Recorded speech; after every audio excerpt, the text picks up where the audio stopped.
about that report that was issued by Public Health England yesterday. It had been delayed. It was supposed to be last week into coronavirus and the risk of dying for ethnic minorities. Big concerns, especially when the vast majority of doctors working in the NHS who died in the early weeks of the virus were all from ethnic minorities. You couldn't help but notice the starkness of the photographs of those doctors, and we know that there is a higher rate of death for ethnic minorities once they have coronavirus and are in hospital. But this report was commissioned to find out why, and indeed to look at ways of resolving this and perhaps making people safer. As it was, after an outcry, the report was published yesterday, and yes, it did find that ethnic minorities do face a higher risk of dying from coronavirus. Very different for different ethnic groups, but also pointed out that men have a much higher risk. Being older is the biggest key risk, and also being obese. But let's talk about all of this now with Dr Nighat Arif, who's a GP in Buckinghamshire and joins us now. Good morning to you. Good morning, Julia. How are you? Very well indeed. This report, I mean, it is very interesting, and it is also very, very concerning if any particular group is higher at risk of dying, and whether or not we need to take action. For instance, let's talk about taking black and ethnic minority people away from the front line in the NHS as a result. But really interestingly, it's pointed out, there were higher risks for certain ethnic groups, but again, for men, being older, being obese, people who live in cities, people who come from deprived backgrounds. But for some reason, the study took no account whatsoever, and it stated that it did not take account for occupation, comorbidity, so other reasons why you might be in hospital anyway, or obesity. Surely those are three of the major factors that would affect why someone would be dying of a coronavirus, and could possibly explain a large amount of that extra risk for ethnic minorities. Do you think this report is worth the paper it's printed on? Frankly, I'm disappointed, because this has actually not given us anything new. You've actually listed all the things that this report has said. But we knew about this. We knew about this back in January, when the Marmot report came out that showed that there were huge health inequalities. People who lived in well-off areas were going to have far better health and good quality of life than people who didn't. In fact, there's a 12-year disparity between the north and south. So if you lived in a deprived area, you were going to probably die 12 years earlier than your richer, more wealthier, well-off counterpart. And that was something that we knew about. We knew that there were health inequalities within black, Asian, ethnic minorities. We knew that overcrowding was an issue.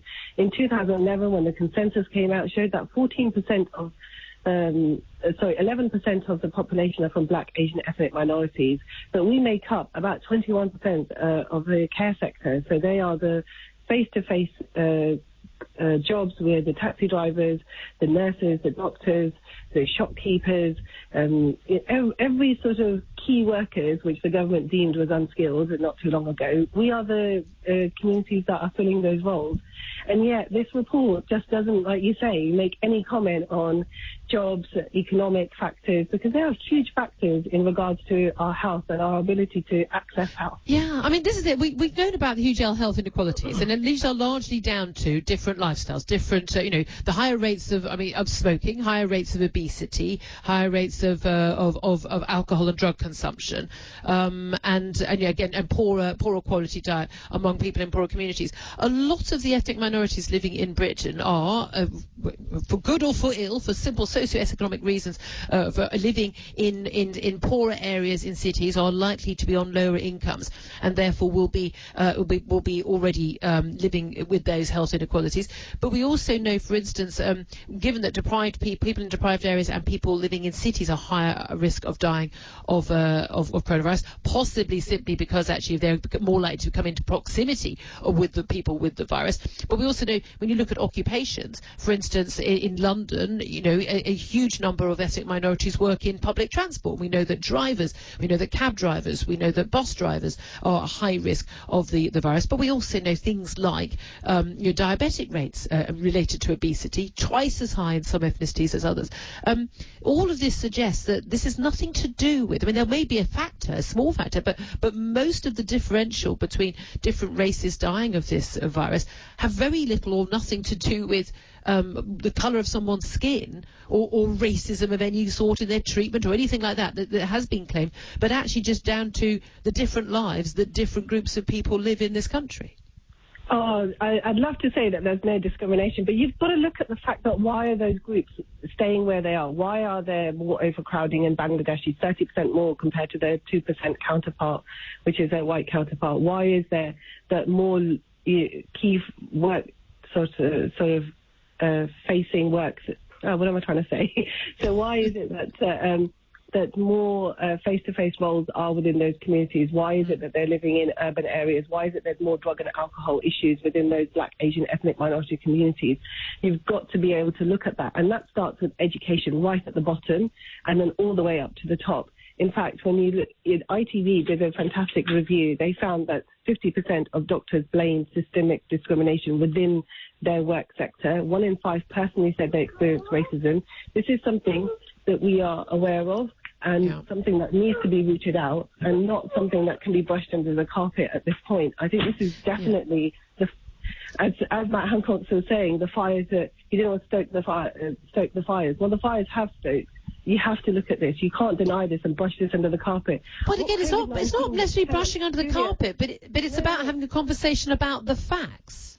Exactly, and everyone's saying these are the facts, but what are we going to do about it? What are we going to do about it? We know this is nothing new, Julia. We've known about this. But hold on a minute.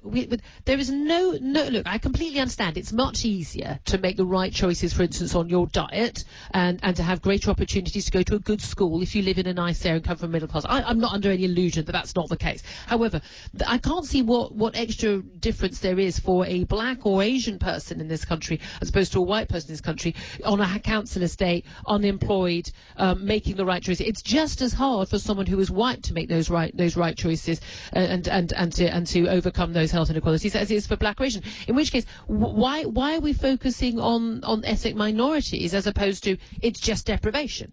It's just low education levels. It's just those issues and lack of opportunity. That is across the board. It's not necessarily all related to colour.